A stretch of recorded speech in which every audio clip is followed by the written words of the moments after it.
जय श्री राम, जय हनुमान जी। अब तक हम लोगों ने तुलसीदास जी द्वारा रामचरितमानस के विभिन्न प्रसंगों के बारे में सुना। अब हम श्री रामचंद्र जी की कथा का आरंभ कर रहे हैं। याज्ञवल्क्य मुनि कहते हैं, हे तात, मन लगाकर सुनो।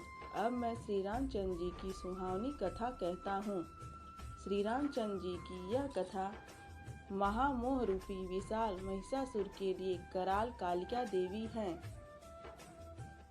फिर श्री रामचंद्र जी की कथा चंद्रमा की किरणों के समान है कि जिसको संत रूपी चकोर सर्वदा पान करते हैं।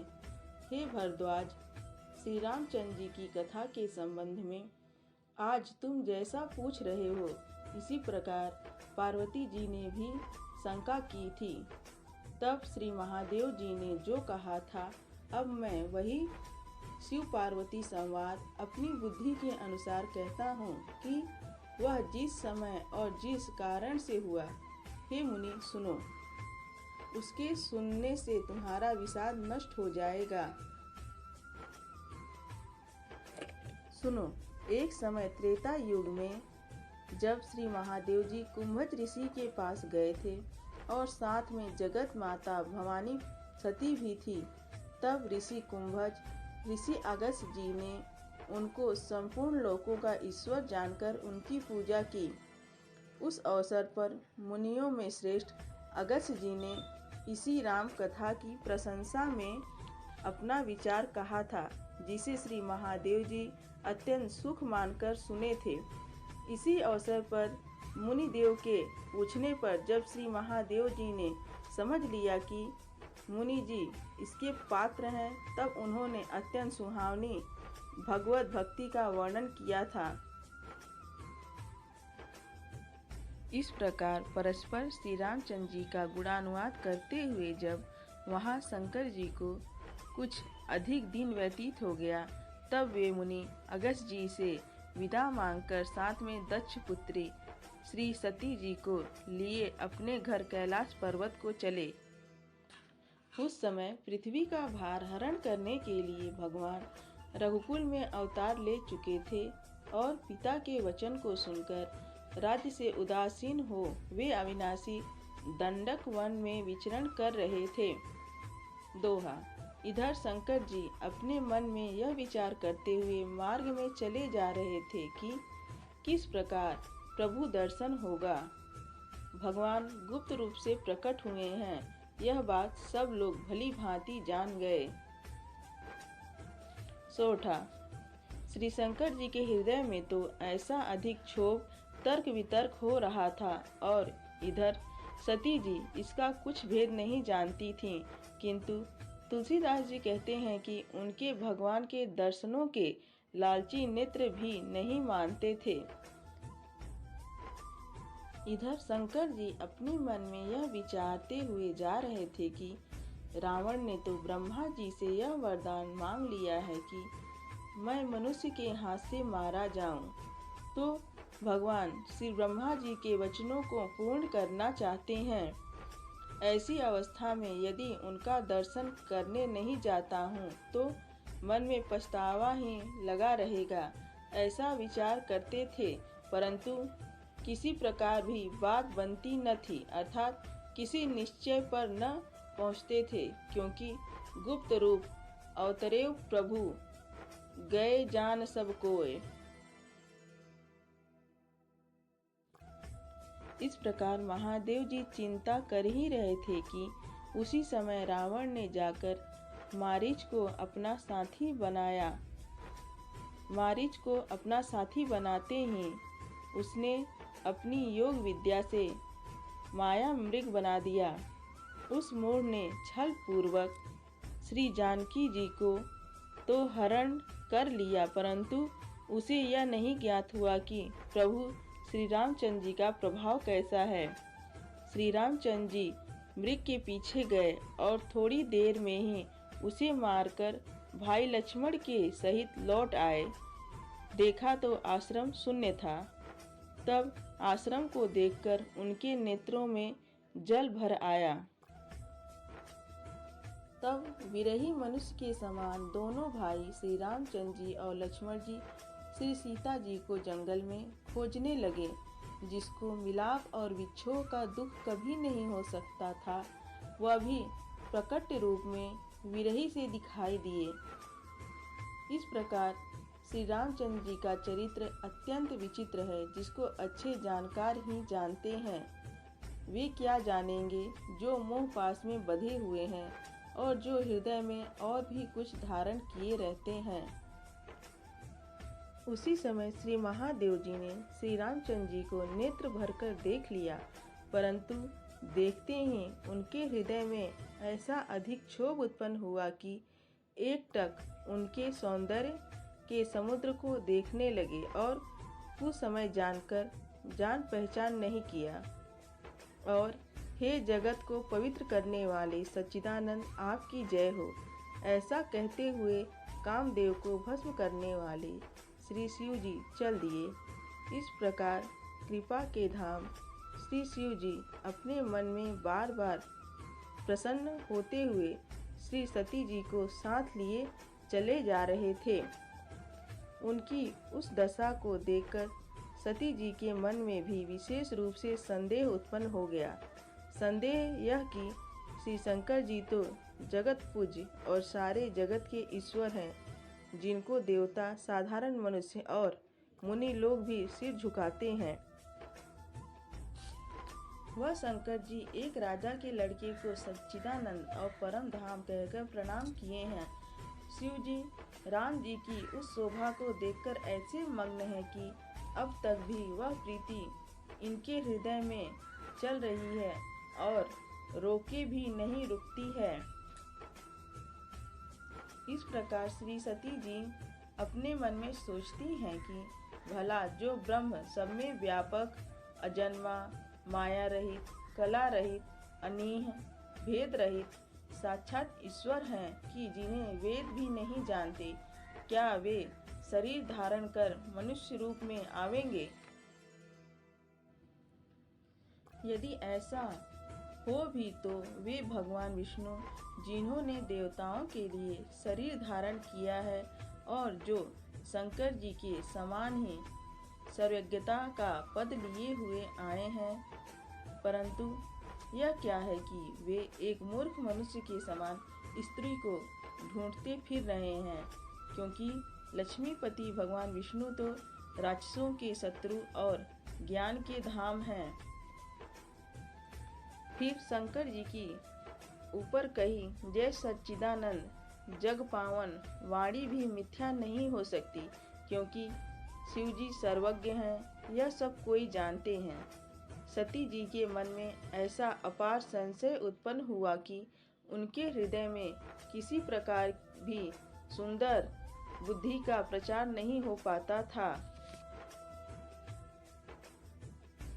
यद्यपि सती जी ने उस शंका को प्रकट नहीं किया, तो भी अंतर्यामी भगवान शंकर जी सब कुछ जान गए और बोले, हे सती सुनो, तुम्हारा स्त्री का स्वभाव है, ऐसी शंका हृदय में कभी न लाओ, क्योंकि जिनकी कथा अगस्त जी ने गाकर सुनाई है और जिनकी भक्ति को मैंने उन मुनि को सुनाया है, वही रघुकुल शिरोमणि श्री रामचंद्र जी मेरे इष्ट देवता हैं, जिनकी मुनिजन सर्वदा ही धैर्य पूर्वक सेवा करते हैं।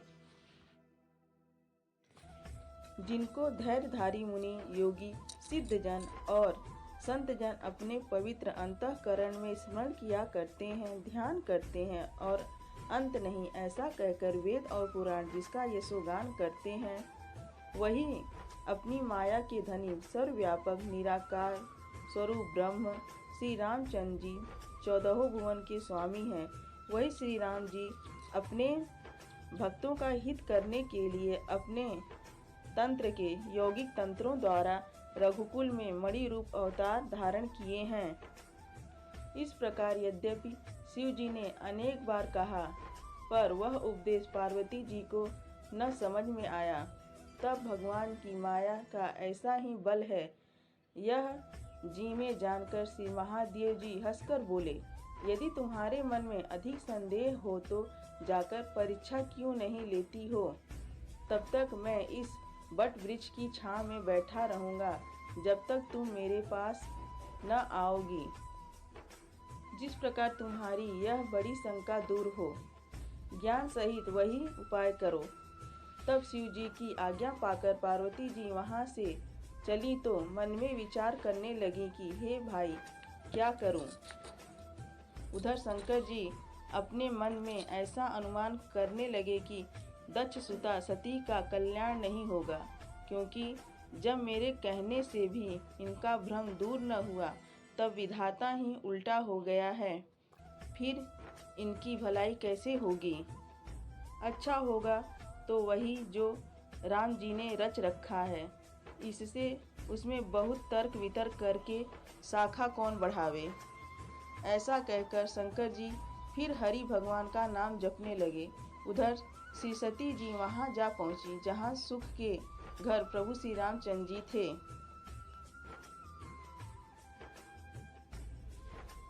तब बार बार अपने मन में विचार कर उन्होंने सीता जी का रूप धारण किया और उसी मार्ग से चली कि जिस मार्ग से देवताओं के राजा श्री रामचंद्र जी आ रहे थे। तब ज्यों ही श्री लक्ष्मण जी ने श्री सीता जी के उस बनावटी वेश को देखा, त्यों ही उनका हृदय अत्यंत भ्रम से चकित हो गया, किंतु वे अत्यंत गंभीर होकर कुछ न कह सके, क्योंकि वे मति धीर प्रभु श्री रामचंद्र जी के प्रभाव को अच्छी तरह जानते थे। किंतु देवताओं के स्वामी श्री रामचंद्र जी सती के उस कपट को, जो उनके हृदय में पहले ही उत्पन्न हो चुका था और जिस कारण श्री महादेव जी ने परीक्षा लेने को भेजा था, जान गए, क्योंकि वे सर्वदर्शी और सबके मन की बात को जानने वाले अंतर्यामी हैं। परंतु सती ने वहां भी छिपाव किया। देखो स्त्री के स्वभाव का कैसा प्रभाव हुआ। तब अपनी माया शक्ति को हृदय में बखान कर श्री रामचंद्र जी हंसकर मीठी वाणी में बोले। प्रभु श्री रामचंद्र जी ने हाथ जोड़कर उनको प्रणाम किया और अपने पिता महाराज दशरथ सहित अपना नाम बताया। फिर कहा कि श्री महादेव जी कहाँ हैं? आप अकेली इस वन में किस प्रयोजन से घूम रही हैं? तब श्री रामचंद्र जी की ऐसी मीठी किंतु गूढ़ वचन को सुनकर श्री सती जी को अत्यंत संकोच उत्पन्न हुआ, अर्थात वे लज्जित हुए, जिससे भयभीत हो फिर श्री महादेव जी के पास अपने मन में बड़ी चिंता करती हुई लौट पड़ी। चिंता यह थी कि शंकर जी का कहना न मानकर अपनी अज्ञानतावश मैं श्री रामचंद्र जी के पास चली आई, सो अब जाकर वहां क्या उत्तर दूंगी। इस प्रकार उनके हृदय में अत्यंत दारुण दाह उत्पन्न हो गया। तब यह जानकर कि सती को दुख प्राप्त हुआ है, इससे श्री रामचंद्र जी ने अपना थोड़ा सा प्रभाव प्रकट कर दिखला दिया। वह प्रभाव यह था, मार्ग में जाते हुए सती जी ने यह देखा कि आगे आगे श्री रामचंद्र जी जानकी और भ्राता लक्ष्मण सहित चले जा रहे हैं। फिर जो घूमकर पीछे देखा तो वहीं सुंदर वेश वाले प्रभु राम जी सीता और लक्ष्मण सहित सुंदर वेश में दिखाई पड़े। इस प्रकार जहाँ जहाँ सती ने देखा वहाँ वहाँ वही प्रभु विराजमान हैं और मुनियों में प्रवीण सिद्धजन उनकी सेवा कर रहे हैं। उन्होंने देखा कि वहाँ अनेक ब्रह्मा विष्णु और महेश विराजमान हैं, जो एक से एक अमित प्रभाव वाले हैं, और वे सब प्रभु श्री रामचंद्र जी के चरणों की वंदना करते हुए उनकी सेवा कर रहे हैं। इस प्रकार अनेक वेश वाले सब देवताओं को देखा। फिर उन्होंने देखा कि सरस्वती लक्ष्मी सहित सती भी अनेक अगणित रूप में अनुपम दिखलाई पड़ रही हैं। इस प्रकार जिस जिस वेश में अनादि देवता ब्रह्मा विष्णु महेश थे, उन्हीं के शरीरानुरूप उनकी वे शक्तियाँ भी थीं। इस प्रकार जहाँ श्री रामचंद्र जी दिखलाई दिए, वहाँ शक्तियों सहित समस्त देवता भी विराजमान थे। संसार में जितने चर और अचर जीव थे, उन सभी प्रकार के जीवों को सती ने वहां देख लिया। अनेक प्रकार वेश धारण किए देवगण प्रभु श्री रामचंद्र जी का पूजन कर रहे हैं, किंतु श्री रामचंद्र जी के रूप के समान दूसरा कोई रूप दिखाई न दिया, अर्थात वह एक ही रूप था जो सीता जी सहित श्री रामचंद्र जी बहुत संख्या में दिखलाई पड़े, किंतु सबका वेश एक ही दिखलाई पड़ा। तब वही राम, वही लक्ष्मण और वही सीता जी हैं, ऐसा देखकर सती जी बहुत भयभीत हो गईं। उनका हृदय कांपने लगा, देह की सुधि न रही, नेत्र बंद करके मार्ग में बैठ गईं। फिर दक्ष कुमारी सती जी ने जो नेत्र खोलकर देखा तो उस स्थान में कुछ भी दिखाई न पड़ा। फिर तो भगवान श्री रामचंद्र जी के चरणारविंदों में बारंबार अपना सिर झुकाकर जहाँ देवाधिदेव शंकर जी विराजमान थे वह वहां को चल पड़ी। जब श्री महादेव जी के निकट पहुंची तब महादेव जी ने हंसकर कुशल पूछा और कहा, सच्ची सच्ची बात कहो कि किस प्रकार परीक्षा ली। तब श्री रामचंद्र जी का प्रभाव समझकर सती जी भय के मारे श्री शिव जी से बात छिपाकर बोली, हे प्रभु, मैं तो कुछ भी परीक्षा नहीं ली और आपके समान ही प्रणाम करके लौट आई। आपने जो कहा वह कभी झूठ नहीं हो सकता है, मेरे मन को ऐसा विश्वास हो गया है। तब श्री महादेव जी ने जो ध्यान करके देखा तो सती ने जो चरित्र किया था सब सामने आ गया। तब राम जी की माया को समझकर शिव जी ने सिर झुकाकर प्रणाम किया कि जिसने सती की बुद्धि को फेरकर उनसे झूठ कहलवाया। शिव जी विचारने लगे कि भगवान की इच्छा बलवान है। सती जी ने सीता का स्वयं किया, इससे महादेव जी के मन में बड़ा खेद हुआ। अतः उन्होंने सोचा कि यदि मैं सती के साथ प्रीति करूंगा तो भक्ति मार्ग नष्ट हो जाएगा और अन्याय होगा।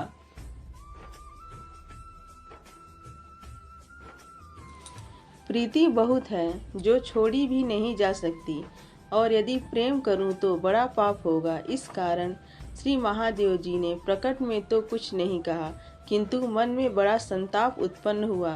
तब महादेव जी ने प्रभु के चरण कमलों में सिर झुकाकर श्री रामचंद्र जी का स्मरण किया तो मन में ऐसा आया कि अब इस शरीर से तो मुझसे और सती से भेंट नहीं होगी। ऐसा अपने मन में सत्य संकल्प किया। ऐसा विचार कर धीर बुद्धि वाले श्री शिव जी राम जी का स्मरण करते हुए घर को चले। तब चलते ही यह सुहावनी आकाशवाणी हुई कि हे महादेव जी, आपकी जय हो। आपने भक्ति को भली भांति दृढ़ किया। भला ऐसा प्रण तुम्हारे बिना दूसरा कौन कर सकता है। तुम भगवान के भक्त हो। यह सुनकर सती को बड़ी चिंता उत्पन्न हुई।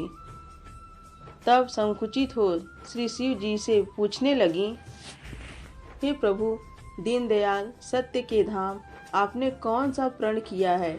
यद्यपि सती ने बहुत तरह से पूछा तो भी भगवान शंकर ने कुछ नहीं कहा। तब सती जी ने अपने हृदय में यह अनुमान लगा लिया कि इन सर्वज्ञ ने सब कुछ जान लिया है, मैंने महादेव जी से छल किया।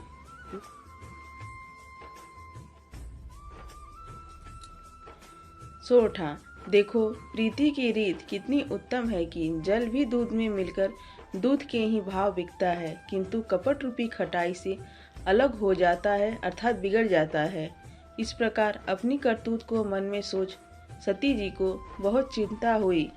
श्री महादेव जी कृपा के समुद्र हैं, उन्होंने प्रकट में तो मेरा अपराध नहीं कहा, यह सती जी सोचने लगी। तब श्री महादेव जी का रुख देखकर सती जी ने जान लिया कि स्वामी ने मुझे त्याग दिया। इससे वह व्याकुल हो गई, अपना पाप समझकर कुछ कह न सकी। हृदय कुम्हार के आवे की तरह बहुत तपने लगा। तब सती को चिंतित जानकर श्री महादेव जी सुखदायक अनेक ऐतिहासिक कथा कहने लगे। इसी प्रकार मार्ग में अनेक इतिहासों का वर्णन करते हुए विश्वनाथ शंकर जी कैलाश में जा पहुँचे। फिर अपने प्रण को स्मरण कर श्री महादेव जी एक वट वृक्ष के नीचे कमलासन लगाकर बैठ गए। तब उनके इस प्रकार स्वरूप संभालते ही सहज ही अखंड अपार समाधि लग गई। फिर तो मन में अत्यंत चिंता करती हुई सती जी कैलाश में वास करने लगी। इस भेद को कोई कुछ भी नहीं जान सका और उनका एक एक दिन युग के समान बीतने लगा। इस प्रकार सती जी के मन में अधिकाधिक नवीन सोच होने लगा कि मैं कब इस दुख सागर से पार हो जाऊंगी। जो मैंने श्री रामचंद्र जी का अपमान किया और फिर पति के वचन को मिथ्या करके जाना, अब वही फल विधाता ने मुझे दिया है और जो कुछ उचित था वही किया है। हे विधाता, तब तुमको ऐसा न करना चाहिए कि तुम मुझको शंकर जी से विमुख करके जिलाओ। उनके हृदय की ग्लानि कुछ कही नहीं जाती। चतुर सती जी मन में श्री रामचंद्र जी का स्मरण कर कहने लगी कि हे प्रभु, यदि आप दीन दयालु कहलाते हैं और दुख हरण करता है, जैसा वेदों ने भी आपका यशोगान किया है, तो मैं आपसे प्रार्थना करती हूँ कि मेरा यह शरीर शीघ्र ही छूट जाए। यदि शिव जी के चरणारविंदों में मेरा सच्चा स्नेह है और अपने मन वचन और शरीर से मेरा यह सच्चा व्रत है, तो हे समदर्शी प्रभु, मेरी यह विनती सुनकर वही उपाय करो कि जिससे बिना परिश्रम ही मेरी मृत्यु हो जाए और यह असह्य विपत्ति छूट जावे। इस प्रकार दक्ष कुमारी सती जी को ऐसा दुख हुआ जिसका वर्णन नहीं किया जा सकता। उधर जब 87,000 वर्ष व्यतीत हो गए, तब अविनाशी श्री महादेव जी ने अपनी समाधि त्यागी और राम नाम जपने लगे। तब सती जी ने जाना कि जगतपति समाधि से जग गए हैं। तब वह शिव जी के चरणों में जा गिरी तो शिव जी ने अपने सम्मुख आसन दिया। तब शिव जी फिर श्री रामचंद्र जी की सुंदर कथा कहने लगे। उसी समय सती जी के पिता राजा दक्ष को प्रजापति का पद प्राप्त हुआ, क्योंकि जब ब्रह्मा जी ने उन्हें विचार कर सब प्रकार योग्य देखा तो उनको संपूर्ण प्रजापतियों का नायक बना दिया। जब दक्ष ने बड़ा अधिकार पाया, तब उनके मन में अत्यंत अभिमान उत्पन्न हो गया। संसार में ऐसा कौन है जिसको प्रभुता पाकर घमंड न हुआ हो।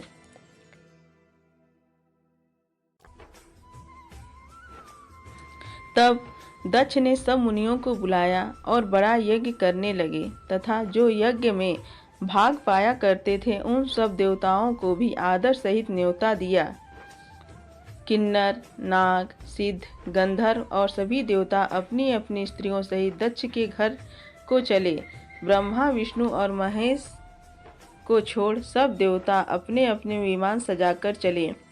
तब सती ने अनेक भांति के शोभायमान विमानों को आकाश में जाते हुए देखा, जिनमें सुर सुंदरियां गान कर रही थी और जिनके सुनने से मुनियों के भी ध्यान छूट जाते थे।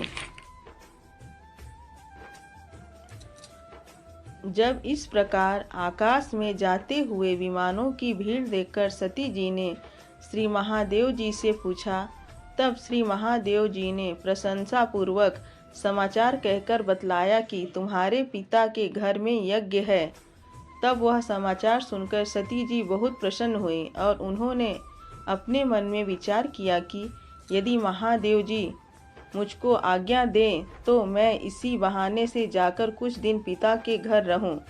परंतु पति के परित्याग का मन में बड़ा दुख था, वह कह न सकी।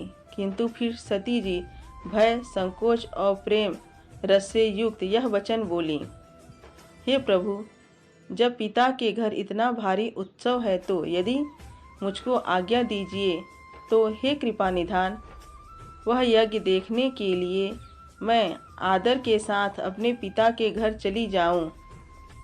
शिव जी ने कहा, यह तो बहुत ठीक है, परंतु उन्होंने तुमको बुलाने के लिए न्योता नहीं भेजा। देखो, दक्ष ने अपनी सब पुत्रियों को बुलाया है, किंतु केवल हमारे वैर से तुम्हें ही बुलाना भुला दिए। ब्रह्मा की सभा में हमसे जो व्यवहार हुआ उसके कारण आज भी हमारा अपमान करते हैं।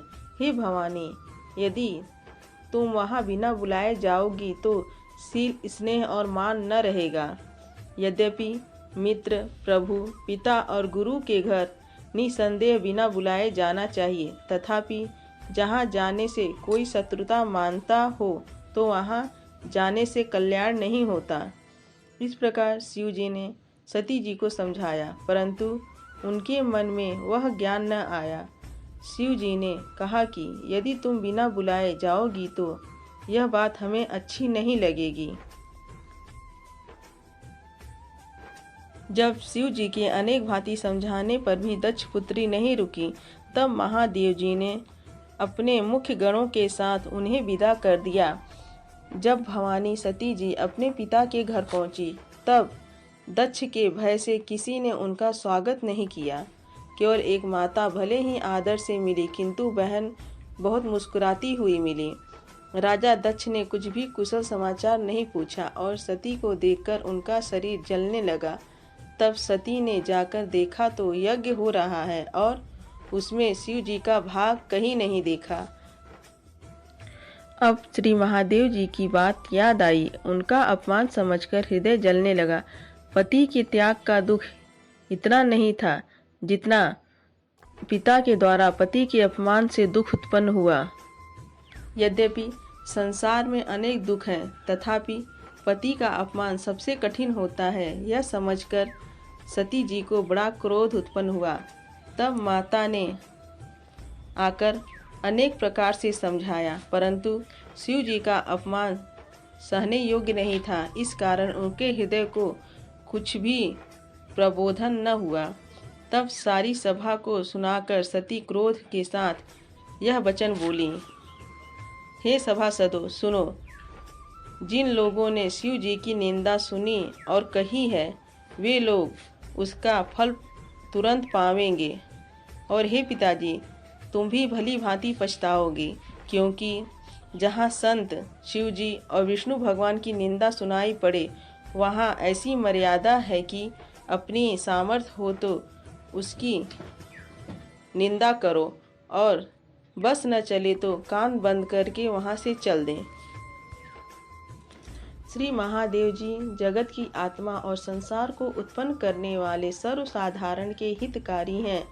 यह मेरा मंदमती पिता उनकी निंदा करता है कि जिसके अंश से मेरा शरीर पैदा हुआ है। इसलिए चंद्रमा को धारण करने वाले वृषकेतु शिव जी को हृदय में धारण करके तुरंत इस देह को उनके लिए त्याग दूंगी। ऐसा कहकर सती ने अपना शरीर योगानल में भस्म कर दिया। यह देखकर संपूर्ण यज्ञ मंडप में कोलाहल होने लगा। दोहा। सती जी का मरना सुनकर श्री महादेव जी के गण यज्ञ को विध्वंस करने लगे। तब यज्ञ को विध्वंस होते देख भृगु ऋषि तथा अन्य मुनियों ने उसकी रक्षा की। यह समाचार जब महादेव जी को मिला तो उन्होंने कुपित होकर अपने गण वीरभद्र को भेजा। उन्होंने जाकर यज्ञ को विध्वंस कर दिया और सारे देवताओं को यथा योग्य फल दिया।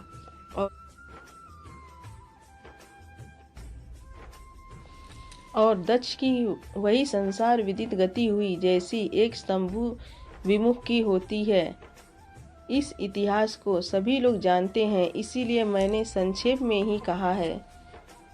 सती ने मरते समय विष्णु भगवान से यह वर मांगा था कि जन्म जन्म में श्री महादेव जी के चरणों में मेरा अनुराग बना रहे। इस कारण हिमालय के घर जाकर पार्वती का शरीर धारण कर जन्म लिया। जब से पार्वती हिमालय के घर जाकर उत्पन्न हुई, तब से सिद्धियों ने आकर वहाँ वास कर लिया। जहाँ तहाँ मुनियों ने शोभायमान आश्रम बनाए और हिमालय ने उसको उचित स्थान दिया। फिर तो वहाँ के वृक्ष सर्वकाल नवीन नवीन पत्र, पुष्प और फलों से युक्त हो गए और नाना भांति की मड़ियों की खानें उस सुंदर पहाड़ पर आकर प्रकट हो गईं। तालाब और नदियों से स्वच्छ और पवित्र जल बहने लगा। पक्षी और मृग आदि सुखी हो रहने लगे। सब जीवों ने स्वभावतः वैर का जीवन त्याग दिया और परस्पर प्रीति रखते हुए सब एक साथ पर्वत पर प्रेम पूर्वक रहने लगे। पार्वती जी के जन्म से यह पर्वत ऐसा शोभायमान हो गया जैसे मनुष्य श्री रामचंद्र जी की भक्ति को पाकर शोभायमान हो जाते हैं। पर्वतराज के घर नित्य मंगलाचारण होने लगा और ब्रह्मादि आकर उसका यशोगान करने लगे। जब यह समाचार नारद जी को मिला तब वे बड़े कौतुक के साथ दौड़ते हुए हिमांचल के घर पहुँचे। हिमांचल ने उनका बड़ा स्वागत किया और पाँव पखारकर सुंदर आसन दिया। हिमांचल ने अपनी स्त्री मैना के साथ मुनि नारद जी के चरणों में प्रणाम करके उनके चरण जल से सारे घर को सींच दिया। नारद जी के आने से पर्वतराज ने अपने सौभाग्य का बहुत वर्णन किया तथा कन्या पार्वती को बुलाकर मुनि के चरणों में दंडवत करवाया। फिर कहा, हे मुनीश्वर, आप तीनों काल को जानने वाले हैं और आपकी गति सर्वत्र है, सो आप अपने मन में विचार कर कन्या के गुण और दोषों को कहिए। तब नारद जी ने हंसकर मीठी और गुणवाणी में कहा, आपकी कन्या सभी गुणों की खानी है। यह स्वभावतः सुशील और बुद्धिमती है, अतः इसका उमा, अंबिका और भवानी नाम है। यह आपकी कुमारी सब लक्षण संपन्न है और यह अपनी पति की अत्यंत ही प्रिय होगी। इसका सौभाग्य सदा अचल रहेगा और इससे माता पिता को जगत में यश प्राप्त होगा।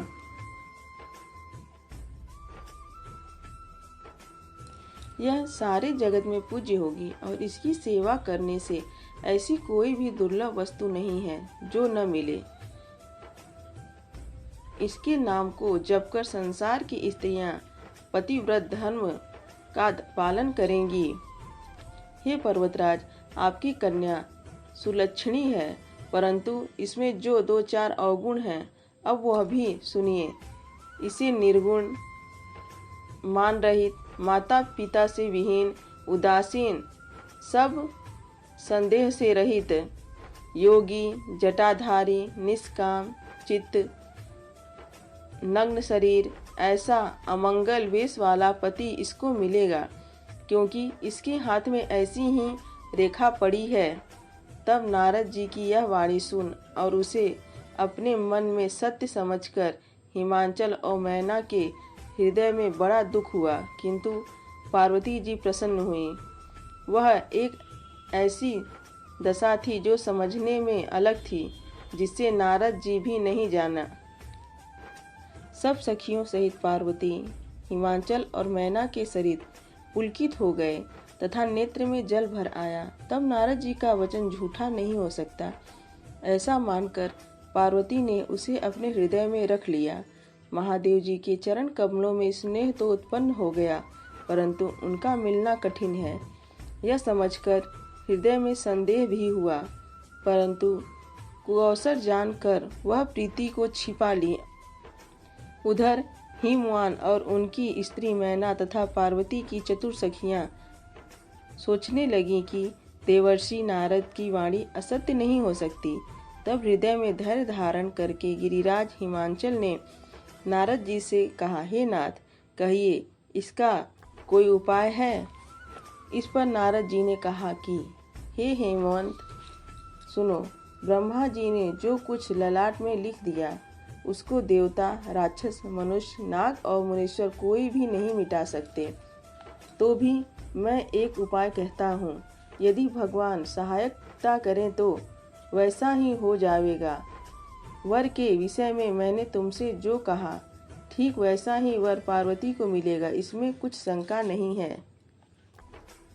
अभी मैंने जो जो वर के दोष वर्णन किए हैं, मैं अनुमान करता हूँ कि वे सब महादेव जी में विद्यमान हैं। यदि महादेव जी के साथ विवाह होवे तो इस दोषों की भी लोग गुणों के ही समान प्रशंसा करेंगे, क्योंकि जो विष्णु भगवान क्षीर सागर में शेषनाग की शैया पर शयन करते हैं, उनको बुद्धिमान पुरुष कुछ दोष नहीं देते।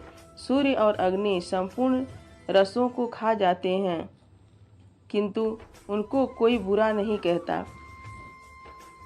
जैसे शुभ और अशुभ सभी तरह का जल श्री गंगा जी में बहता है, किंतु उसे कोई अपवित्र नहीं कहता। इसी प्रकार हे हिमवान, सूर्य, अग्नि और गंगा जी की तरह सामर्थ्यवान को कुछ दोष नहीं लगता, परंतु जो कोई मनुष्य ऐसी ईर्ष्या करेंगे वे मूर्ख, अहंकारी और अभिमानी होकर कल्प पर्यंत नरक में पड़ेंगे, क्योंकि क्या जीव भी ईश्वर के समान हो सकता है।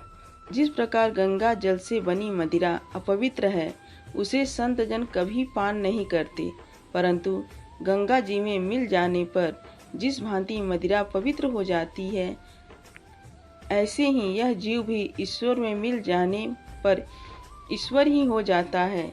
ईश्वर और जीव में इतना ही अंतर है। जय श्री राम, जय हनुमान जी।